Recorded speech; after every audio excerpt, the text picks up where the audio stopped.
open my eye, and around me, I see shadows everywhere moving. It's like the darkness is moving, and I see tiny little red eyes everywhere, thousands of them. And I look at my altar, and like a portal appears. Welcome to God's Voice Daily. I'm your host, Vladimir Proknevsky, and this is the channel where I share daily phone calls with people from around the world who've had real supernatural encounters with Jesus, angels, demons, and everything in between. Some of these calls go on to become full episodes on our main show called God's Voice Today, but here you will hear them raw and unfiltered, just the way they happened. So without any further ado, let's dive into today's featured call. Enjoy. Well, Katie, I had a chance to kind of glance at your story just a little bit. It sounds like you had some supernatural experiences, so I want to make sure that I give you plenty of time to share them all. So I don't even know where you want to start, but feel free to start wherever you feel is appropriate. Yeah. Do you want me to just tell you my testimony now, the full thing, or how would you like me to? Absolutely. Let's anywhere you want to start. Let's start it. Okay. So I would like to start with my upbringing. I feel like it gives you a good framework of how I got to where I am now. So I feel like a lot of people raised in Catholic environments can probably relate to this. I was basically just dropped off at Sunday school my whole life, and my family never talked about Jesus or God. We never prayed. Nothing at all related to God was involved in our household, but going to Sunday school from elementary school leading up to catechism, it really felt like I was just being dropped off at like high school or something, just learning. And then when I was a teenager, we have the internet and just learning about more things than you would normally. And I just really got into atheism and disapproving of the Bible. And I just didn't believe in it. So out of respect for my parents, I went to every single catechism until the final day. And I refused to get confirmed, even though they bribed me with money. And oddly enough, I got grounded for like 6 months. My door got removed. And that also made me feel even more distrust for religion as a whole. And so I was just a staunch atheist. And even me and my friends, like looking back, I'm like so disgusted by how I was acting, but it's just that rebellious spirit that I feel like a lot of teenagers have. And we would just say things like, "Hail Satan," just like as a joke, just walking around school. And just as like a mockery towards the Christians around us. Like, I'm from the Midwest, and in the Midwest, there's a lot of Christians around here. And so I really feel like the main reason I never believed growing up was because the Lord wasn't in my household. So we can fast forward a bit to my 20s, and I'm not quite sure if I want to bring this into like my personal life or just leave it spiritual. But I ended up moving from the Midwest to Colorado and Denver. And up until that point, I never did drugs. I feel like most people in high school would go to occasional parties and smoke weed, and that's about it. And I would just smoke weed with my boyfriends, and I ended up moving to Colorado and experimented with things like acid, mushrooms, ecstasy, cocaine for the first time. And unlike a lot of testimonies, I didn't have demonic experiences on drugs. Like, to me, it was fun.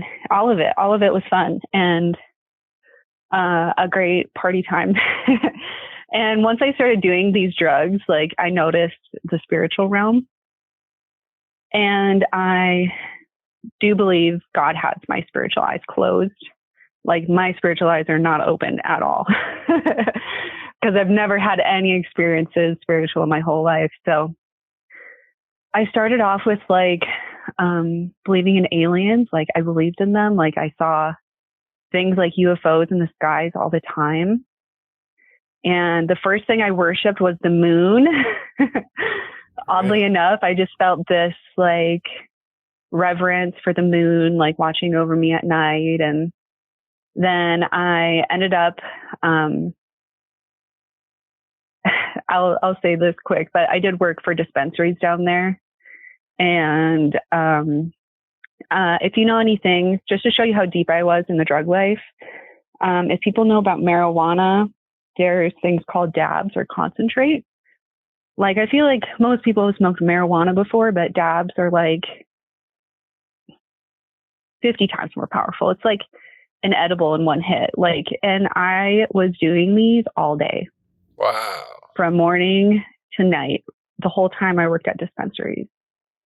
And thank God, like, I don't have any lung problems. Like, when you smoke it, it's honestly similar to smoking like crack or something, which I never got into.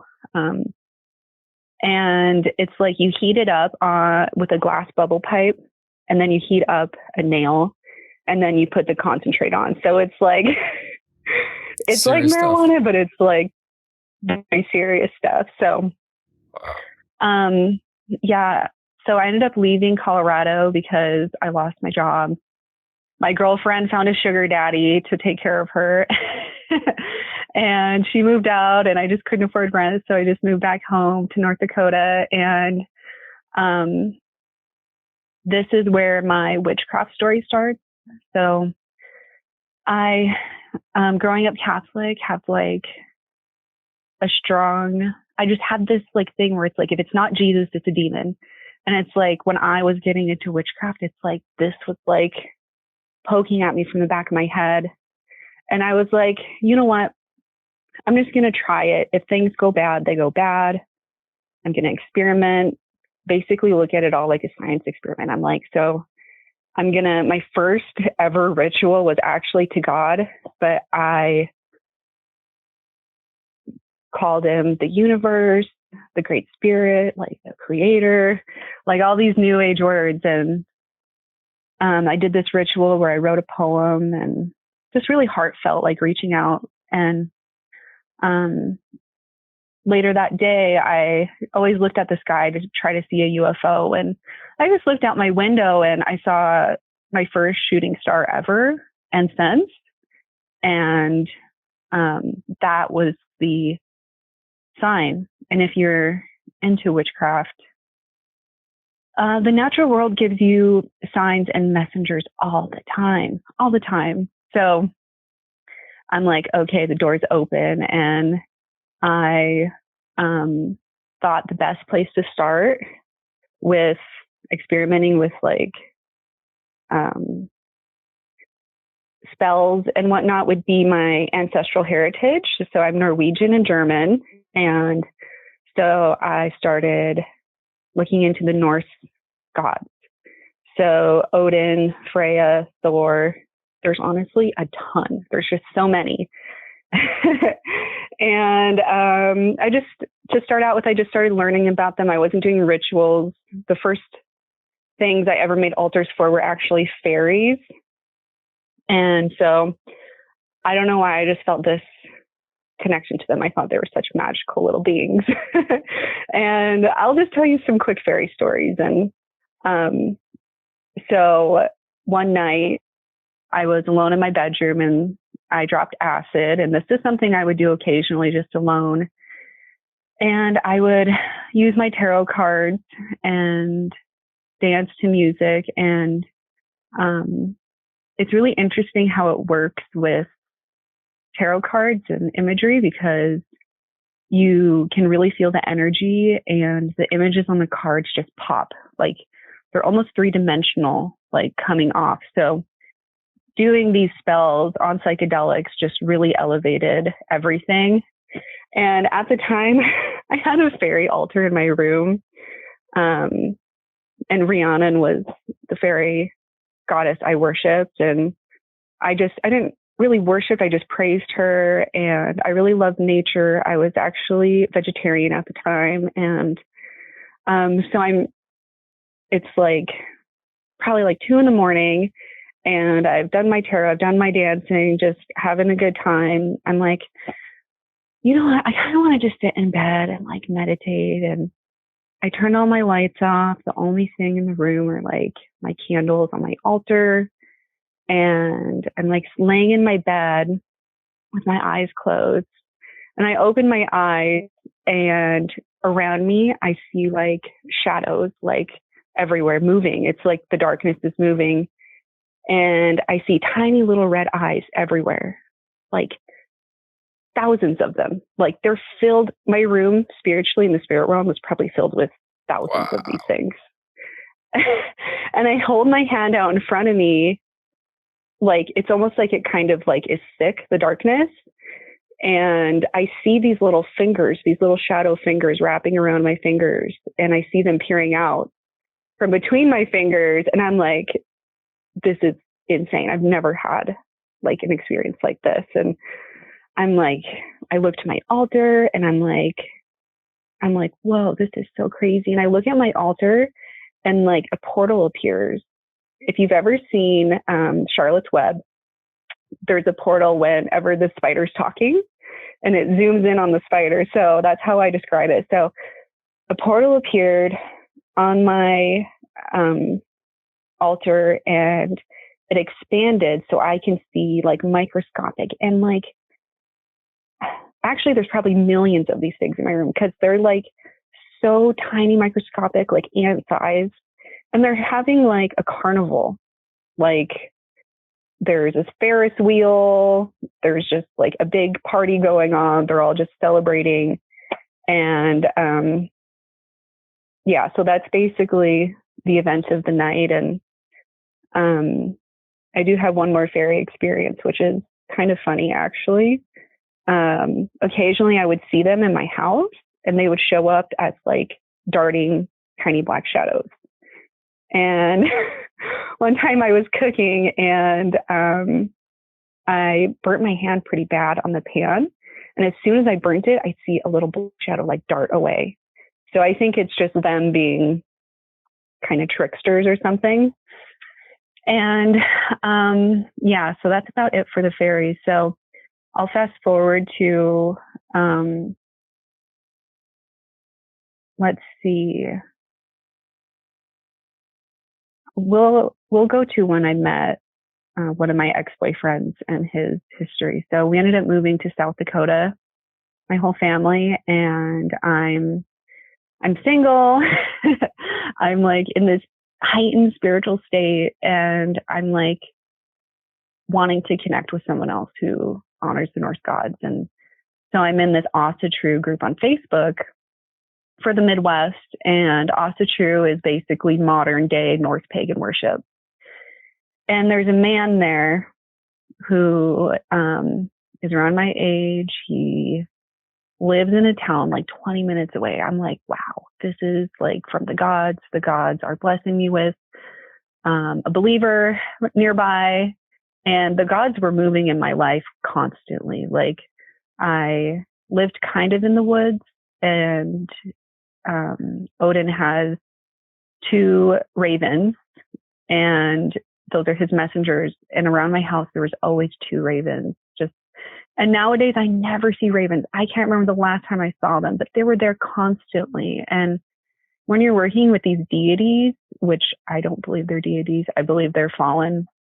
Either, like, I do believe Odin is known as the Allfather, and I believe he is a fallen angel because he basically is the leader of that pantheon, like Zeus or something. Like those are probably like the head honchos taking like control of all these other demons under their control, giving them names across various cultures. So yeah, so I meet this man online, we move in together, we're like really connected to the Norse gods. And I always like doing psychedelics, and we've never done them before. So it's like one night we do it for the first time, and I'm just I'm vibing. I'm chilling in my room, listening to music. I have this like little spinny light with like rainbow lights that is like throwing like rainbow disco shadows on the wall. And based on my energy, I can kind of manipulate the atmosphere around me, making it very playful. And then, if I call upon the gods, it honestly felt very regal and structured. Like I could see like beautiful towers and spears. And honestly, it felt very light. Like that's why I never thought this was a bad thing to do for years, because I just like would do these things and it would just be like an experiment, like, oh, well, this energy doesn't feel bad. So we're on this trip together, and he ends up leaving the room to go to the bathroom or something. And then he enters back into the room, and all of the circle rainbow lights on the walls turn to inverted pentagrams. Whoa. Oh my gosh. And it was like, I'm surrounded by these swirling inverted pentagrams, and I'm not scared. I'm just like, this is crazy. And then I hear like this dark, menacing chanting, like this chanting. And then he leaves the room again for some reason, and it all stops. So what, he carried that? And right? Oh, absolutely. And I'll go into that. So basically nothing else really exciting happened that night, but I had this realization where he has some kind of satanic spirit attached to him. And at the time I was really into like researching the Illuminati, the family bloodlines, and like how it's a lot of these royal bloodlines have been in existence for a very long time and just passed down through the children. So I'm like, he's not worshiping the devil. I'm not worshiping the devil. I believe he has like a familial curse, because oftentimes when they make these pacts, it doesn't end with them. Like it includes their whole family lineage. Like even if like their children aren't involved in it, like that's why it's so dangerous. And so he told me the story of his family because I wanted to know. And his dad's been gone his whole life. He's never had an interaction with him. And he goes into his mom and he's like, yeah, my mom, she was into like kind of like witchcrafty like things, but she's dead now. And I'm like, what happened? He's like, well, growing up, we'd always been really poor. And all of a sudden, like we came into money and we got this beautiful house. And that same year she died and basically left him and his brother orphaned. I think they weren't young. They're probably like teenagers. And he's like, the only thing I have left of her is this ring. And it was a pretty simple ring. It was just like a silver band with engravings like Celtic knots. And there were pentagrams on it. But they weren't like inverted. I guess they could be inverted versus which way you flipped it. But if anything, like I looked at it and thought they were Wiccan symbols. So she was into something evil. Absolutely. We believe that. Like we discussed, she probably made a pact too. That's why she got all this wealth pretty quickly. Money. But at what cost, right? A very bad cost. And I don't like to think about where she is now. So we do this ritual.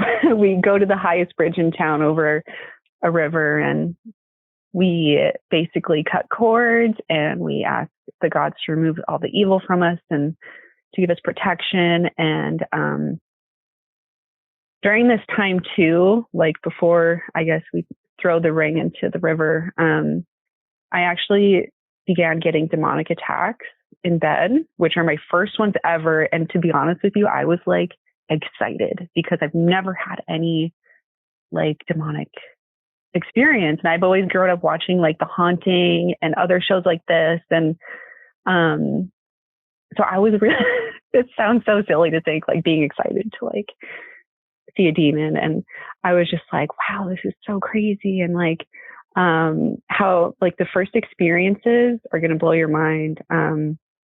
I was like laying in bed in that between asleep stage. And like all of a sudden I feel like this dark presence hovering above me. And in my mind's eye, I see this like tiny tiny evil little face. All it is like red teeth and like kind of slanted evil little eyes. But it wasn't anything scary. It honestly looked like someone drew a demon in MS paint and only drew like a mouth and some like weird little eyes. I'm like, so in my head, I'm like, this is kind of funny. I'm like, this isn't scary. I'm like, I don't know. Like, I'm not really scared about this. And all of a sudden, like, it like expanded, and then I could see out of my body. And then there's this creature above me, like identical to the T to the Dementors in Harry Potter. Basically like these wispy black hooded figures that like float around. And this thing was above me, and it started pulling my spirit out of my body, just like they do in Harry Potter. And I couldn't breathe, and I could just feel like this, my soul essence escaping me. And Thor was my main god of worship at that time. And this really cemented my faith in him. So I said Thor, and the minute I could get his name out, I hear this like low rumble of thunder, like a storm coming in. And then I see this visual of him on top of a mountain with his axe. And then I see a lightning bolt appear behind him, and I hear a loud crack, and then it's gone. The demon's gone. And I honestly feel peace in my room. So this is like in my Wiccan pagan mind, I'm like, okay, yeah, I'm like, I guess Jesus can get rid of demons, but maybe there's other spirits who are good who can get rid of them as well. So these kind of attacks only happened maybe like 3 more times, and every time Thor came in the way he did.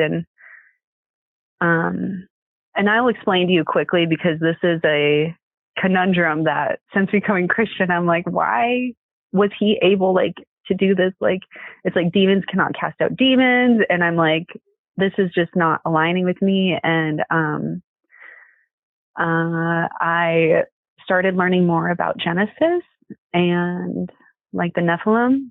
And I believe that like, because it says that they were the,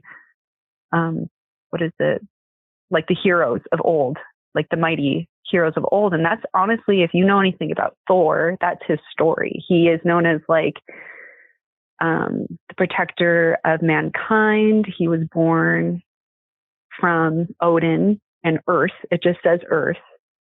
And it's like, if you think about it, that could be like a fallen angel having a child with a woman. And then, Thor is the child, one of the mighty heroes of old. So I really believe that, like, as far as the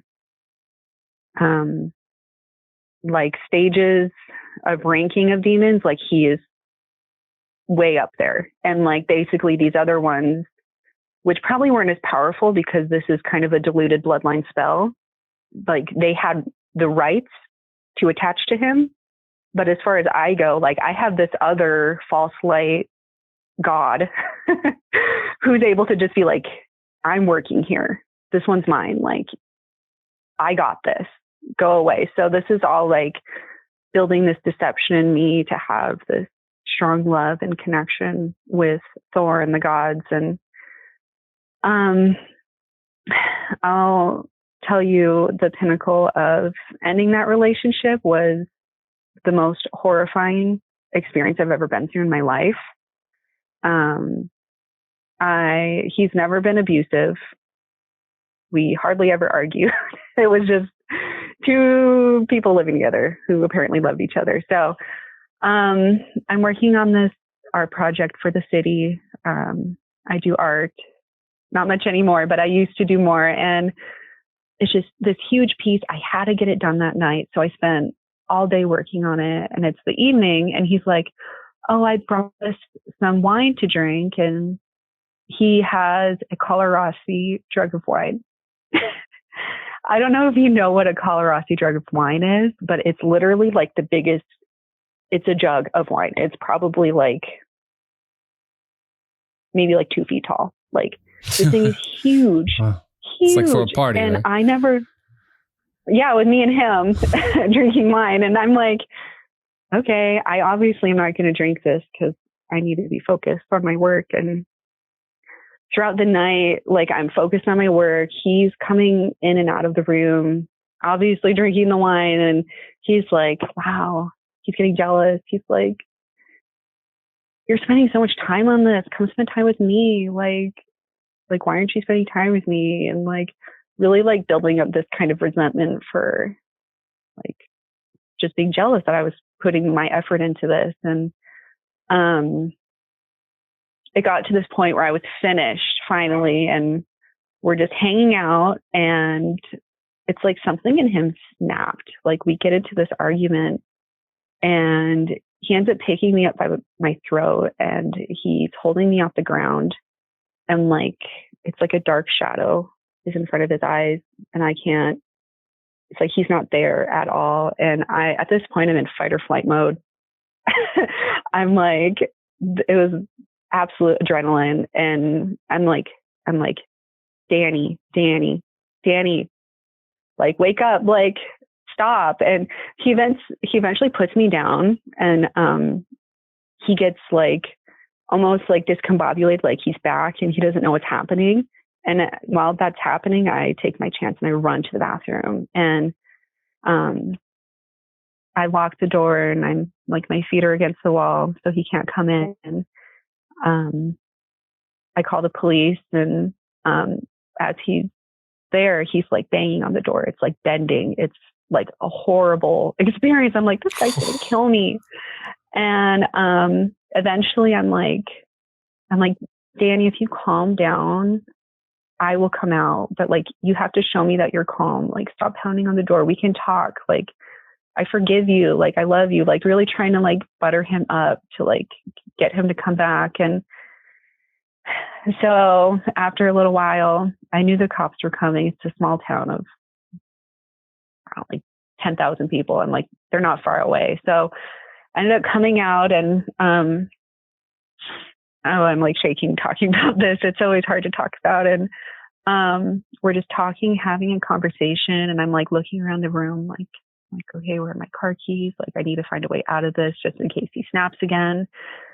And during our conversation, I just bolt to my car keys, and I grab them, and I run out the back door. And he's chasing behind me in like these heavy boots, and all I hear is like, doo, doo, doo, doo, like behind me. And I'm like running for my life to my car. And like, I get to my car, and as soon as I get to my car and I lock it, he rips my car handle off, trying to open the door. And he's like pounding on my windows with his fist. He's like screaming at me. Like, he's totally like flipped a switch again. And it's like, not him, right? It's something inside him. Like, he's demon possessed. Oh, absolutely. Well, when you're like, so the amount of wine he drank, spirit took over. Out of that entire drug there was less than a quarter left of that whole drug of wine. Like, he was probably like blacked out, honestly. Like, I don't see how someone could drink that much wine. He probably drank at least like 4 bottles of like a normal wine bottle. Wow. So as soon as I get in my car, I'm like shaking and crying. I can't turn my car on. And I'm like, finally, like, I see the red lights and the cops pull up, and I'm like so happy and excited. And they did take pictures of my body, and there honestly, like, as far as like marks go, weren't any, since it was such like a quick thing.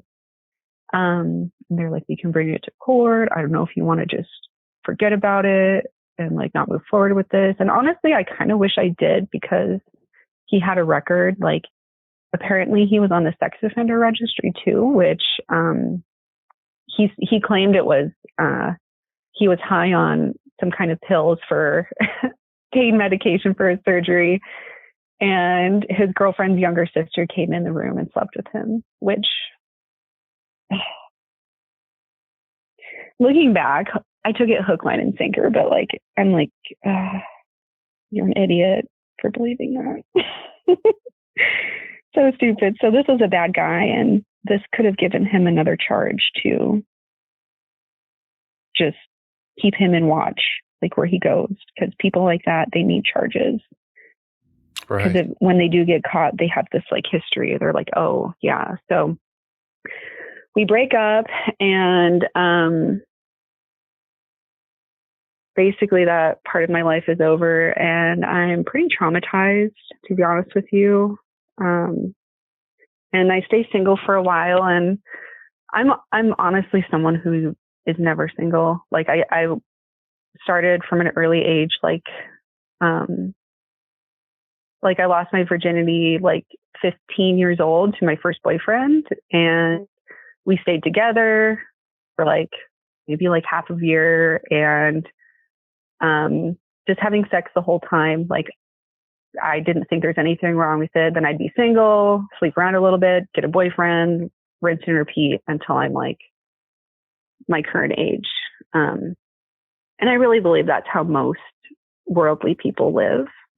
Pretty accurate. Which looking back is like really sad, because it's really an empty life chasing that attention and stuff. So I'm like, so here I am. I'm like my mid-20s. I'm like, give myself months to heal. And during this time, I'm like doing other spells, because what gets people really into the new age is that they have this thing in them that feels broken, and they have depression and anxiety, and you're looking for healing. And I started yoga, and learning about yoga had me learn about chakras, and learning about chakras had me learn about Kundalini and astral projection. So I'm like going through all this crazy stuff, and this is an important spiritual experience that I had. So I have this app on my phone that has spells using runes, which runes are a language, just like letters. I believe that they were actually used by the ancient Norwegian and Germanic people. And they're created in things called staves. And there's really popular staves that I'm sure most of us have seen on the back of cars. There's one, it's called like the traveler's stave. It's so that you never get lost. And it's so popular because it's a stave that's survived the centuries, because it's found on their ships that they would sail on when they would go on these huge sailing excursions. It's what they're known for. So this is like a stave that they would put on those ships. So I'm like in this app, I'm like looking at spells, because they have already made runic staves. So, and I find one for spiritual awakening, and I'm like, yeah, that's what I need. So I like do this spell, I cast this stave onto like a block of wood. And a big thing about Wicca and paganism is giving an offering. So I buried it under a tree with some like little crystals that I had, and a piece of my hair, and I had written a poem, and then I burnt it, and I put the ashes in it, and I buried it, and just kind of waiting to see what happens. And then pretty quickly. So you had to wait and see what happens, right? Interesting. Yeah. Some spells are very quick. I could go into the spells that I've done, but I don't feel like there's so many that were so successful. And this one was very successful. So within a couple days, I started having my Kundalini awakening. And it was when I was resting in bed for a nap or to go to bed, and I would feel this like hot energy, like the sun beating down on you at my feet. And it would slowly go up, and it would stop in places where it would find like an energetic blockage. And I believe that this does open spiritual channels. And I honestly have never had my channels opened. And this is like the beginning to become a psychic and to experience the spiritual realm. And so, which is what I've always wanted to do, to be honest with you. And so this energy is coming up my body, and I just think it's important for people to learn this who've never experienced it, so they can kind of understand what other people have gone through. And it will like stop at places where there's like a blockage, and then you'll feel kind of like an itch or like a pinprick, and then you'll feel it like release down out your feet, and it will slowly go up and up, and then it'll hit your root chakra, and it'll kind of swirl and expand. And none of this happened in one day. It took a few days for it to progress, and it was insane how it was. It just felt like such a like powerful spiritual experience. Like I didn't find anything wrong with it at the time. And looking back, like it's insane. So this energy, this Kundalini energy is going through my body, and I have bad problems with my throat. Like I have TMJ. Like for some reason, I always felt like my throat was tight and sore, and I always had migraines and horrible, like it was just a daily thing. And so the Kundalini gets to my throat, and it's like stuck.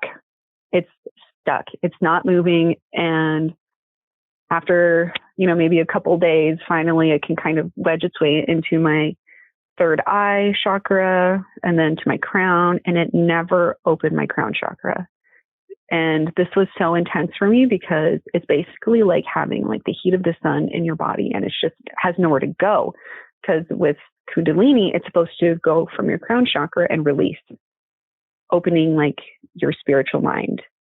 That never happened for me. And that was probably God's protection on me. Looking back, and during this time was also the first time I ever astral projected. And it's really horrific. So I wasn't even trying to astral project. I was just like in this meditative state. And I end up, I guess the first time it wasn't horrific, but it was insane because I kind of feel a pop, and it's all dark around me. But I just like feel something with me in the room, and I'm like, hello. And then then I hear a voice say hello. And I'm like, hello. And then the voice is talking to other voices. They're like, she can hear us now. Whoa. And like, I was like, that instantly pulled me out of my meditative state. I was just like, oh my gosh, she can this is hear crazy. us now. Who was it talking to? It had to have been like familiar spirits. Yeah, definitely not angels, right? Fallen angels. No.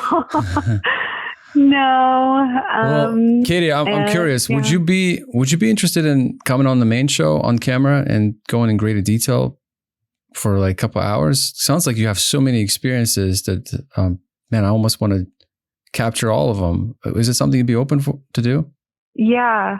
Sure. That would be fine. I mean, I haven't gotten to my Jesus part, but I could get to that in the channel too if you want to. Let's for the sake of time, I got other phone calls, but can you share in closing, this is going to be for the daily show, I would love to hear the Jesus experience. And then I can even do it today. You said you had a day off today, like later today, if you're up for it. I'm up for it. I have an opening later today. We can do a full interview if you're if you're up for that. That would be great, actually. So that way we knock it out one day while it's all fresh. I still have all the questions. Yeah. But let's tell me more about the Jesus encounter for the Daily Show people, and then for everybody watching right now, there'll be a part 2 on the main channel, more detail on camera. So yeah, Katie, definitely tell me. I'm really looking forward to hear the Jesus experience. Like, how do you go from all of that, all these experiences? I mean, that's darkness, big time. And then you go from that intense, to Jesus. So oddly enough, all of this really like dwindled out because I still had all this pain and depression, and I really felt empty. And for a few years before Jesus came for me, I wasn't doing rituals. I wasn't playing with my cards, even though my house was full with crystals and books and cards. I just didn't have a desire anymore. I'm like, nothing was there, and I felt dead inside. And you're going to love this. So I actually got saved from Randy Kay's testimonial channel. Really? Randy Kay? I love Randy Kay. Yes. Did you get to meet him? Too. No, No, Just I watching haven't. him I don't on think YouTube. I haven't had an NDE or anything, so I'm not about to go on there. But so I initially was like shown his like hell testimonials and his heaven, and I was like, heaven, oh, boring. But I believed in demons, so I'm like, but I didn't believe in hell because New Age people don't believe people go to hell. So I'm like, these are going to be cool. There's going to be like demons and like possessions. This is going to be crazy. And so I'm like watching these. And while Randy's doing these testimonials, he's preaching the gospel every single time. And I'm just ignoring it. I'm like, blah, blah, blah, Jesus, blah, blah, blah, blah, blah. And then about like the 5th video in, he's preaching the gospel. And it's like I'm struck with this like arrow of truth in my heart. And I'm like, wow. I'm like, this is the truth. And like instantly, like I felt my chains in hell. Like I felt them pulling down into hell. Like there's a spot for me there already. And that's where I was going. And if I didn't have Jesus, if I were to die tomorrow or yesterday, that's where I would have been. And I was just crying. I repented, and I felt the Holy Spirit. It's just my whole life changed. It was like going outside, like reality had a light to it. It was completely different. And oddly enough, I never had any possession or like demons in me, because I actually went on really what's his name? He does exorcism on YouTube. He's like an older guy. He's really popular. I know what you're talking about. Yeah, I went on there, and like I could feel like a spirit like talking kind of through me, but it wasn't in me. It was kind of so you were oppressed but not possessed. Yeah, I mean, I'm sure there's probably things in me because I don't know, maybe, but I've never honestly felt like a darkness inside of me, which is 100% God's protection over me. Like there's no way I could have gone through all of that drug use, sexual immorality. And I really just want to say, like from the start, when I was encountering spirits and demons, I did try to pray to God and Jesus. Really? And nothing would happen. Seriously, I did it as an experiment. And I really believed, I'm like, well, since they're not who I worship, they're just not going to want to help me. But I think like God wanted me to go through all of this for a testimony and to be a voice for people who were involved in New Age and witchcraft. Yeah. So but oddly enough, I don't have. Go ahead. So you watch the videos, Randy K. You hear the gospel clearly multiple times, right? By the 5th video, you get this conviction. And so what happened next? You pray to Jesus. You ask him into your life. Yeah. Anything supernatural happened then? I know, that's a crazy thing. So this is like, I'm horrible with Bible verses, but there's like a verse where it's like, he who does not see but believes is blessed by God. And I think like, I was like, God, I just need a sign. Cause like, I've had all these spiritual experiences, absolutely insane stuff I've seen. I just kind of want something like show up to me in a dream or like whatever. I don't know. It helps. And it was just one night I was looking at the stars and the moon, and like the moon had an aura where it was just the cross. And I've never seen the moon have an aura like this before. It was just the cross? The cross of Jesus, white glowing out of it. And I just felt like this beautiful, like grace energy radiating onto me. And people have so many gifts. I've learned like they can see into the spirit, and I really don't think I'm one of those people. I was really blessed with that so much. Well, I'm the same way. Well, I did have that experience where I was choked by a demon, and I did have a face-to-face encounter with Jesus in a dream. I mean, it was like the whole he told me to start this podcast 9.5, almost, it was 10 years ago. And I thought it was going to happen instantly, but it wasn't until 9 years later where I finally, this podcast, well, this is a second channel, God's Voice Daily, but the God's Voice Today, I just started it 9 months ago, or no, 9 months ago. So it didn't exist for a while, but Jesus told me about it in that dream. It's amazing how he orchestrated my whole life. Every experience that came into my life was perfect for what I needed. Like, I learned graphic design, web development, video editing, audio editing, speaking, all that stuff. He took me through his own school, worked for Billy Graham, worked for Sid Roth, worked for different people. Oh, Billy Graham, that's who. No, not Billy Graham. Oh, never mind. Sorry to interrupt you. So no, you're good. I love Billy Graham though. Oh, Billy Graham's great. So I got to see so much. It was all, God, when he takes you through his own school, you'll never get that kind of education anywhere else. I don't care if you go to Harvard or Yale. When he takes you through his own school, you learn a lot. So sounds like that's what happened to you, Katie. You went through all kinds of stuff. God allowed it, but now your testimony will be a blessing to so many people. And speaking of your testimony, Katie, I got to run to take other calls, but I'll go ahead and send you the link. Okay, and, great. We'll reconnect later today, and we'll do it properly on camera. So for everybody watching, I will include the link below. Whenever this episode goes, this episode will go up first, and then the second one on camera, it takes longer to edit, so it will be probably a week or so later before that one. That sounds fine. Sounds good, Katie. Well, thank you so much for your time. This was awesome. Oh, wow, what a story! What a testimony! I'm just so glad that you came out of all that, and now you're in the kingdom of God and doing good things for the kingdom. So, Katie, we'll talk soon. Yeah. Take care. Bye-bye. Yeah, bye-bye. Hey, if this story moved you, there is definitely more. Every day, someone new shares their supernatural encounter with Jesus. So hit subscribe right now and don't miss what's coming up next. And if you're ready for another powerful supernatural testimony, tap the next video on your screen right now, and I'll see you there.